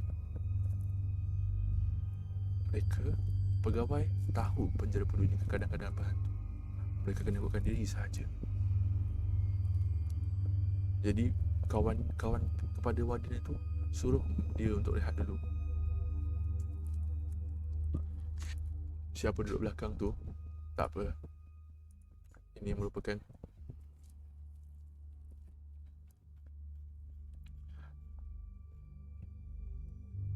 jadi di situ saja aku rasa yang aku akan ceritakan tentang penjara Pudu. Dan satu benda lagi yang amat bagi aku seram lah. Oh wait, tak finish lagi, tapi tak apa. Selalunya kalau korang tengok cerita mantra atau lain-lain, korang akan nampak di pintu masuk penjara tu, korang akan nampak mantra-mantra ataupun ayat-ayat yang ditaruhkan di depan tu, iaitu ianya adalah untuk memagar pesalah itu daripada melakukan benda-benda yang tidak dimahui, seperti bomoh atau lain-lain. Jadi di sini saja aku akan endkan aku punya cerita, dan seterusnya aku akan bagikan kepada orang yang seterusnya. Jadi aku harap korang enjoy apa yang aku cerita hari ini. Aku harap korang enjoy, korang faham apa yang aku ceritakan tentang hari ini. Dan jika kalau korang minat, saya boleh buatkan cerita-cerita yang seperti begini untuk disembangkan. Okay, so untuk seterusnya korang akan untuk scene seterusnya adalah daripada Dead Parts ataupun Parts, iaitu ianya merupakan creepypasta. So you guys can watch her. Jadi terima kasih banyak-banyak untuk datang ke TED Talk aku hari ini, di mana kita ceritakan pasal kisah-kisah seram, tragedi yang berlaku di Malaysia. Jadi aku akan jumpa korang lagi pada waktu yang datang. Terima kasih. Selamat tinggal. Bye-bye.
Can you find me? Can you find me? Don't be scared. I just want to play a game with you. Hey, don't you run away.